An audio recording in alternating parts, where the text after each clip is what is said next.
So, to start things off at this convention this year, you held a fairly long presentation about Europa Universalis 4, but the fun thing was that at the end of it, you were like reeling off the things that you didn't talk about.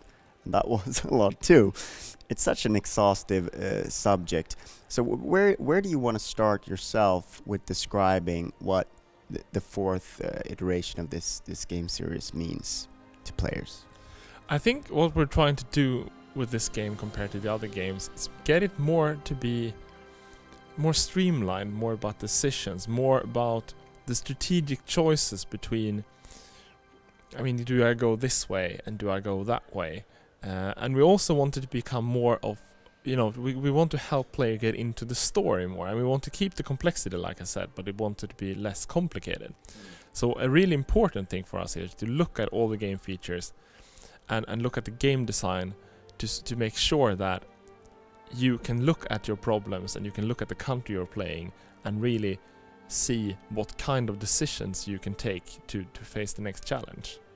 So you talk a little bit about storytelling, and that may sound a little abstract, but what do you, in concrete terms, what does that mean? Well, the thing is that, I've been thinking quite a lot about, why do I like these games? And especially now with Crusader Kings 2, where we got a little bit broader appeal, why do some people like Crusader Kings and some people that don't play the other games? And I also found this really interesting thing in that sometimes I get the feeling that new players who haven't played any of our games, they think that, I play Crusader Kings, but the other Paradox games are a bit more complicated. But experienced Paradox game players say it the other way around. I play Hearts of Iron 3, but Crusader Kings is a bit complicated. And it got me thinking, right? What is it? And I think the reason why people look at Crusader Kings 2, and even though it is like the other Paradox games, a complex game, it's about people and characters. And people don't start by looking at the game mechanics. They look at the king and his evil brother and how we will solve that problem. And why do I feel that way when I play Europa Universalis? Well, that's because, I'm very interested in history and play lots of strategy games. So I get involved in the story of the Kingdom of Sweden, or like Britain and it's forming its empire, or like the empires of the European continent.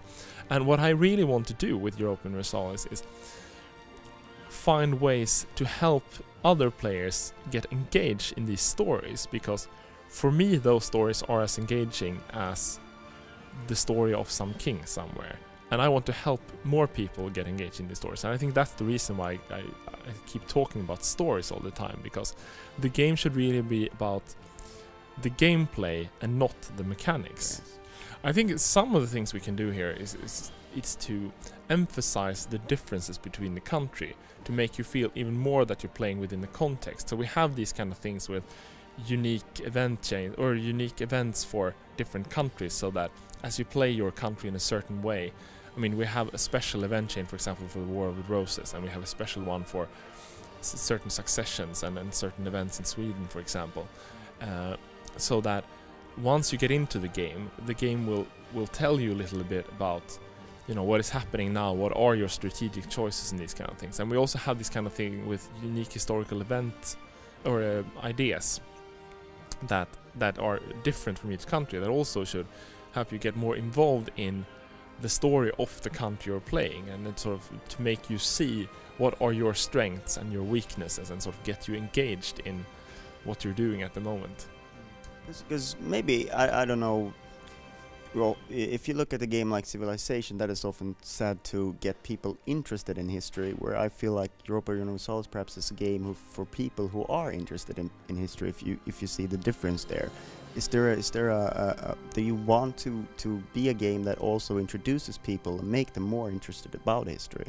Yeah, definitely, and to a certain extent, I think with more historical events that we're almost reintroducing. I mean, there was quite a few of them back in the earlier games. We're getting more towards the fact, because for me, Europa Universalis 2, for example, taught me a lot about history, even though I was very interested beforehand. And it's almost like, since history is something that gets people to see what I see in these games, we sort of have like almost an interest in getting people interested in history. It's like an investment, you could say. So one interesting thing that you talked about as well was the ebb and flow of gameplay, and now we're going more into sort of the grits of the gameplay mechanics and Monarch power and how you're using that to sort of not just for it to be like a rise to power and then sort of then you're powerful, but more make the challenge the player throughout the experience. Can you tell us a little bit more in detail how that will work? Well, the thing is that you have your Monarch and he has his stats much like he had in previous games, right? And the thing is that you don't really have any control over who your next king is, much like in Crusader Kings 2 and in the previous Universalis games. And the thing is, you could get a Monarch who is a really great military guy, and then you have like the space to reform your armies and build military technology. But then he gets, he dies. So you can only have him for a certain amount of time, and you get an heir instead. And maybe he's not a very good military guy. Maybe he's a good administrative guy. And then all of a sudden, you have the army that you built, right? But you have to prioritize more what you do with it. You can't just keep, charging ahead in that area. You need to prioritize other ways. And so the gameplay, sort of the resistance and the strengths and weaknesses of your country, like I said, right, we want your country to have certain strengths and weaknesses, but they also change over time. And since the Monarch power doesn't scale very well with growing into a huge empire, you will still have challenges all the time. And a smaller nation with a great monarch can still compete in certain areas. What determines if you get a shitty monarch, if you will? It is actually mostly random, and it sort of balances out over time. And then we have, you have things where how successful you are can feed into this, because you also had advisors, for example, that you can hire, and they can boost the monarch stats. So, you can hire great advisors, but they're very, very expensive. So you really have to prioritize there too. So, but to go back to the question, it is actually fairly random. You can't, you get this ebb and flow because you can't control the tide, right? The tide rises and falls. What you have to do is identify the challenges you have at the moment, and sort of continue nursing your empire into some sort of victory. So if we take it to a little bit more personal, is there any sort of particular nation or sort of era that you prefer right now to play in the game, or do you have such a particular thing? For some reason, when we play multiplayer, I've always tended to pick Poland. but then that's because they're in this interesting position where they're in a personal union. It's a feature we have where your king rules another country. So they're in a personal union with Lithuania, who's a really big country to the right. So they have this power to go to war, where they can use the Lithuanian army as well. But they're also in this squeezed-in position with the German Empire on the one side and the Teutonic Knights to the north and the Hungarians to the right. So you really have to be careful, and you also have to watch your Lithuanian allies to see if they will try to break free, especially if it's a human player. In multiplayer, it becomes a real balancing act where you have to figure out what kind of goodies you can give him so he still thinks it's beneficial, because you can't really force him to stay if he really wants to go. And so I've tended to play that country more than others recently. And that sort of leads us into the multiplayer. It feels like you're putting a lot of effort into the multiplayer this time around to make it more appealing, because I know that, as you mentioned in your team, you play it a lot in multiplayer, and that's how you sort of figure out what works and what doesn't work in the game.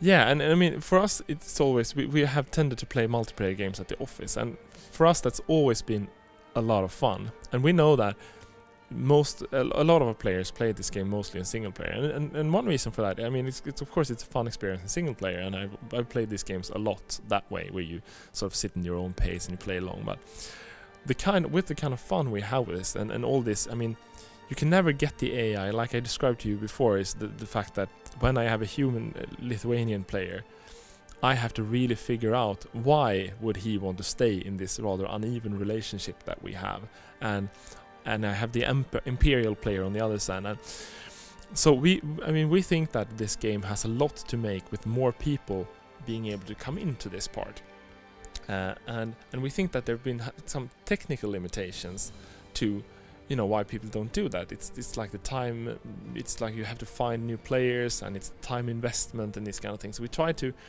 look at everything from creating a more convenient chat system where you can create channels. It's almost like I have like my own in our multiplayer game. Or before he actually broke free the last game, the bastard.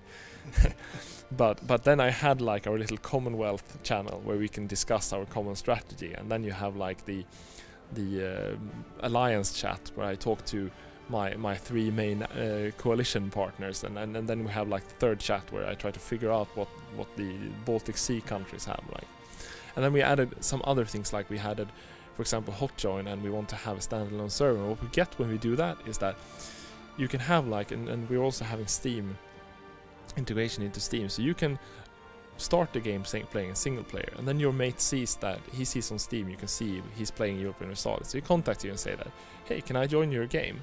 And then you go into your single player game, you sort of accept friends for Hotjoin, so he can come into your single player game and play a country that you let him play. So all of a sudden your single player game can turn into a multiplayer game, and then he can leave again and let the AI take over. So in that way we make it easier to people to find this experience, because I mean the amount of fun we have when we play this game in multiplayer, we really think there is a lot of tractions for more people to sort of try to get into this part of the game.